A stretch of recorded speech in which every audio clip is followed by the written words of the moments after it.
And Kerry O'Keefe, we're going to get down to our special boundary reporter, the Honourable Prime Minister, Mr. Anthony Albanese. Prime Minister, thank you for your time today. Wonderful to join you. Now, you happy with your side at the moment, the way you've got Pakistan 3 down? Well, I think a couple more wickets would be good. I had a chat with Nathan during the tea break, and they thought if we could get them 5 for 200, it'd be better than 3 for what are they now? 3 for 189. Yep. 3 for 189 would be a bit better.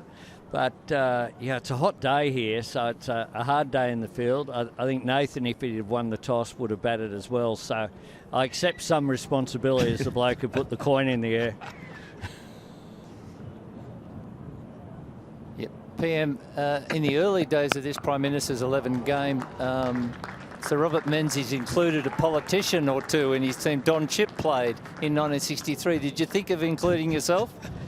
No, Australia deserves better than having me with a baggy green cap. I'll stick to the selection that I was able to do with Tony and co. But we did pretty well last year. I said to them last night at the reception we had at Parliament House that under my leadership, the PM's 11 has never lost a game. Jeez, that is a bit of pressure. Yeah, indeed. We also have never won a game because last year was a draw, but we were on top of the Windies last year. and we saw, of course, Todd Murphy emerge last year. I'd like to think that his performance in the PM's 11 game really gave him a boost, and of course he played tests in India and then in the Ashes. Prime Minister, you're a product of St Mary's Cathedral, not a noted producer of cricket. Has any form yourself in the house competition? I was pretty ordinary, but as a cricketer, I was a good spectator. I wasn't too bad in the slips, but we didn't have a great cricket team. It's got to be said. There was one day where we embarrassingly had to report that I think we were all out for in the teens. I think we made 17 or 18, the entire team. So that was not great. We were more a rugby league school. We're a bit rough and ready at St Mary's Cathedral, and we punched above our weight in rugby league. But if you could tackle on the cricket field, we would have been terrific. Well, hang on. I was at the Kirribilli House for the backyard cricket. You took the new ball. You swung it around that day. This is a bit different, this pitch, isn't it? It is. It is. It's a bit flat, but it's such a beautiful oval here at Manuka. And there's quite a few people here. Canberrans love their cricket, and it's just a beautiful oval, great setting. Lucky it wasn't last week. They would have had to have swum out to the middle. We had a lot of rain here, so I'm sure that's impacted on the preparation of the pitch as well. Well, it looks good. We've got a BBL game next week. The Thunder are down here playing. Now, with your side here, Marcus Harris, Cam Bancroft and Matt Renshaw, 3 guys that'll be vying maybe for an opening spot later this summer. We've got pictures of you sort of walking the team out and handing the cap to them. Did you have any words for those 3 guys that are in contention? Well, Matty Renshaw scored a ton here last year. In the PM's 11, and of course he went to the Ashes, and he's a great player. It's great that Cameron Bancroft's already having a great season in the Shield, and to follow up on last year's season, which was outstanding. So Davey Warner has said that he'll depart the Test scene after the Sydney Test. Let's hope it can be as good as the farewells that we've seen over the years at the SCG of Steve Waugh and Shane Warne and Glenn McGrath and others.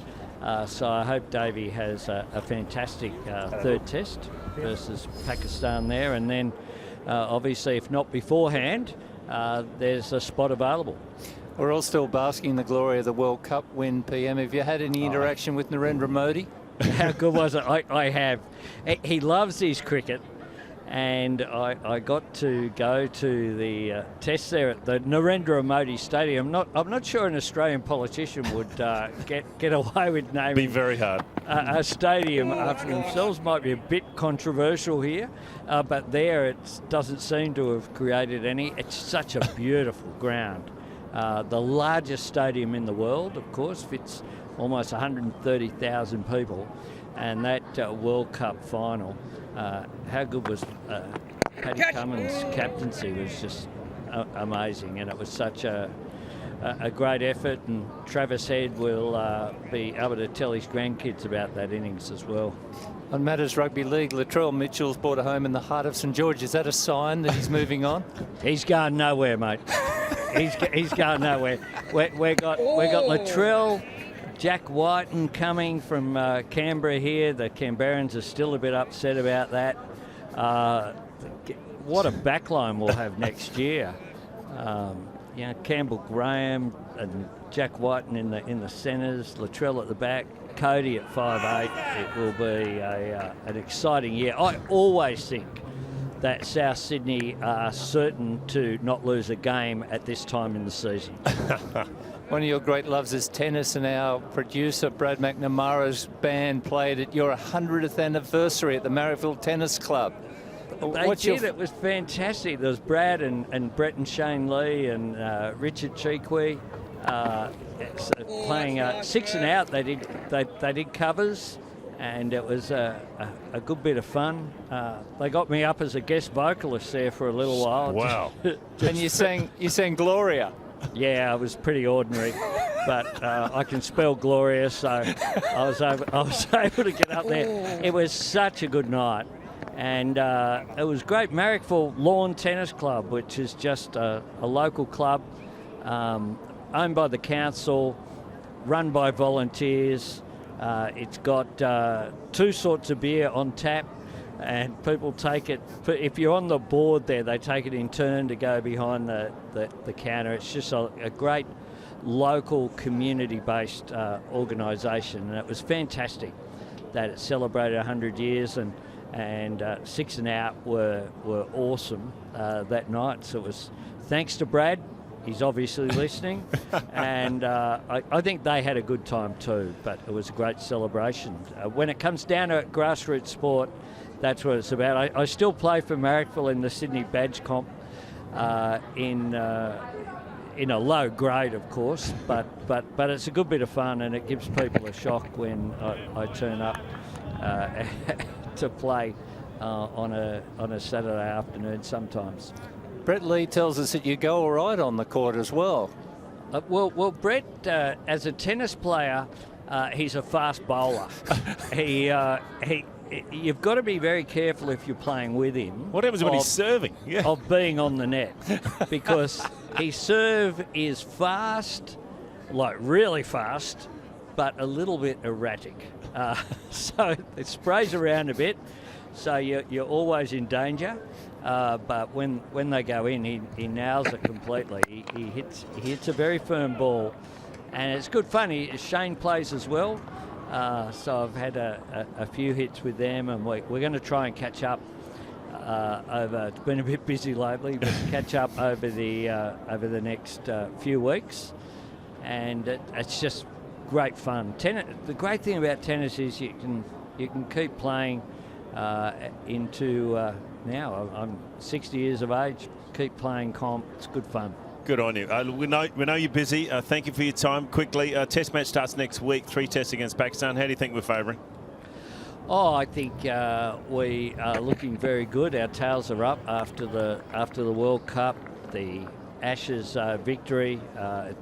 2023 has been a great year for Australian cricket, and the emergence of new players. The fact you got the competition, you got Cam Green out here, of course, competing with Mitch Marsh, or potentially at some stage they might even end up in the same team, which would be pretty exciting. You've got people knocking on the door to play in the baggy green, including many of the lads here who are basically rehearsing for a spot. So I think the future looks really bright for Australian cricket, and it'll be a great series versus the Pakistanis were terrific last night at the reception. Their captain's doing real well out here, which is a good sign for them. Yeah, we're looking forward to it. Thank you for your time. We know you're busy. You're back to work. Thanks for picking a great team, and we appreciate your support.